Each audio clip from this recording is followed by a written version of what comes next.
Hey everyone, it's Nicholas Wilton in Art to Life, and I just wanted to talk to you a little bit about getting clarity. And I have been answering so many questions about the Creative Visionary Program and clarifying for people what it is. But this also works in your art, and it's something we do a lot in the Creative Visionary Program. I want to give you some questions today that you can use to get some clarity about your work. Because when you get clearer about your work, you gain confidence. And this is a huge thing about making powerful work. It's being more confident and having it be really fresh and being more connected to yourself. But let me just tell you a little story. I was so busy getting everything ready for launching the program and everything that I haven't had as much time as I normally do. And I had like a couple hours last week, and I wanted to make my work, and I was thinking, well, what I just really feel like doing is just this kind of more, there's certain parts of the way I work, parts that I like the best. And I just wanted, I just wanted to do that part. And for me, that's kind of the beginning part. And it's the part where I'm not really thinking a lot. I'm just being really loose. And I love starting that way. I love that part of it so much. So I thought to myself, well, I just want to do that today. I just don't want to even think about trying to get it. What I normally do is kind of figure it out. And I have a certain there's like a process I have, right? But so I did this, and I just worked in the way that I wanted to work. I was looser, I was fresher, and then I stopped because I just kept that going, and I kept thinking to myself, well, I'm just going to keep going and see what happens. I'm just going to keep going, and I was loosely trying to get it to a place that was interesting. And this is the piece that I'm standing in front of, and I loved it, and I loved doing it. And it was interesting because my gallery was out here, and they responded to it really well. And then I kept seeing it, and there was just something about it that was so good. And what I realized I had done is that I had really looked at, by kind of accident, just because I was greedy or I just wanted to do something that felt the best for me in the little bit of time I had. Normally I have more time, but I just needed to do something. So I let go of some of the things I normally do. And I just did more of what I wanted to do. And I don't really have a process for how that's supposed to turn out. But by doing that, it took my work in kind of a new direction. And it's really exciting because I ended up with something that I like better. And I like doing more of it. I like more of this process. I let go of some of the things that I actually don't need to do. It's funny, you just get so used to the way of working. So these questions, let me just go over these 3 questions. So one of the questions you can use to sort of help yourself is on this is, and this is all about what parts of your practice, what part of your art making do you need, and what part don't you need? What part can you let go? Because whatever's left is going to be better. It's going to be more potent. It'll be more what excites you. So that's the idea here. So this first question is looking back at your work, review it, spend some time. Everything I'm sharing right now is more just about thinking, but looking back at the work you've done this past year. What are the parts that you really love?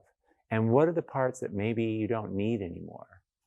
And if you can let some of these go, then what will remain will be the parts that you really love, and it's stronger. It makes it stronger, and it updates it in a way.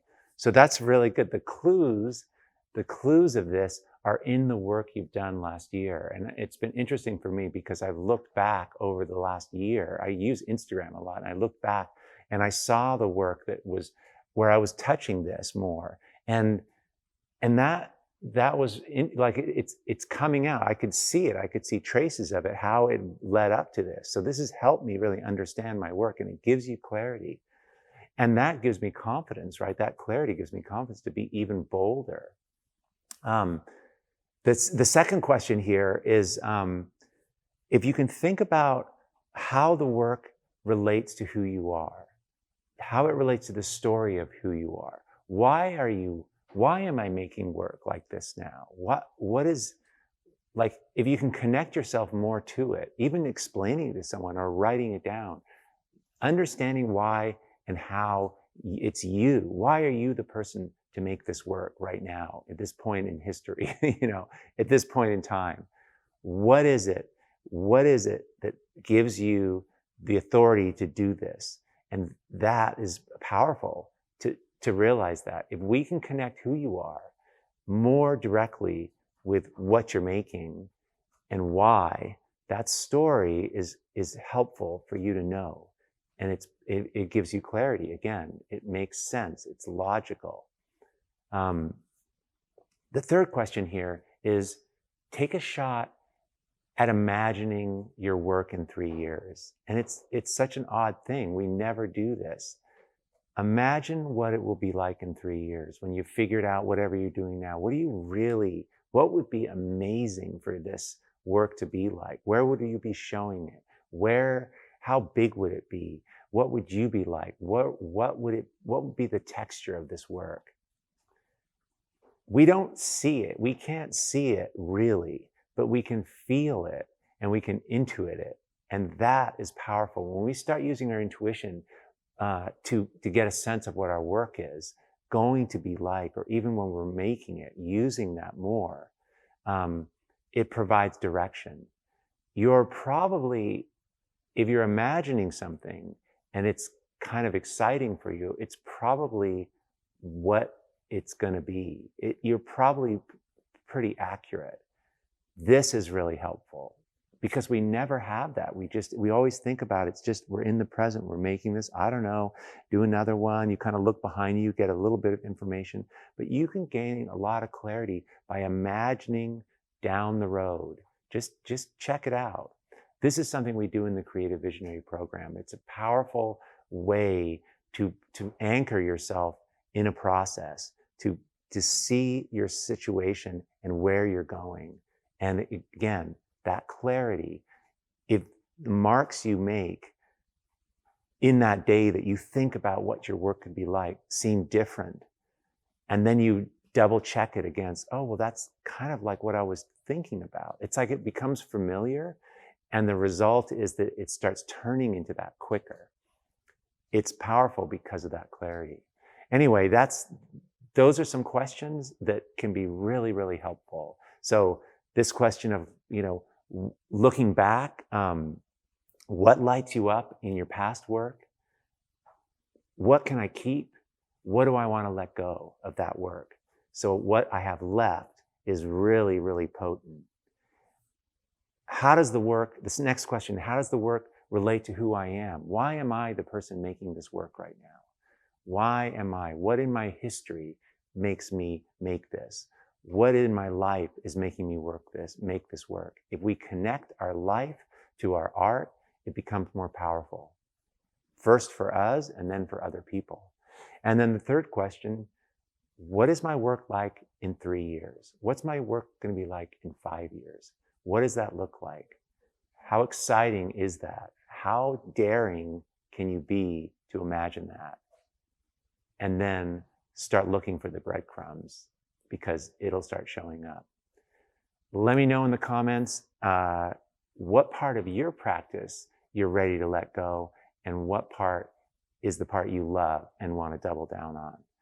All right, you guys, thanks a lot. And for those of you, thanks for all the questions around the Creative Visionary Program. Later today, I'm going to be in the Art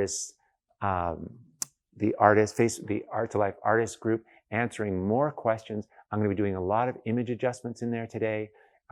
It's really cool to show people the principles, still helping people understand the information from the free workshop, the principles of design, value, and color, but more importantly, talking about next steps and how we can take this process. What is the process? How do we use this information now? What is the process that we can create to really move our art forward?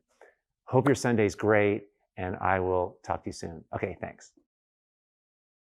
Hey everyone, if you found this helpful, I have a whole lot more to teach, share, and inspire you with every single week. So please join the Art to Life YouTube channel by clicking the subscribe button below. Okay, great. Let's do this.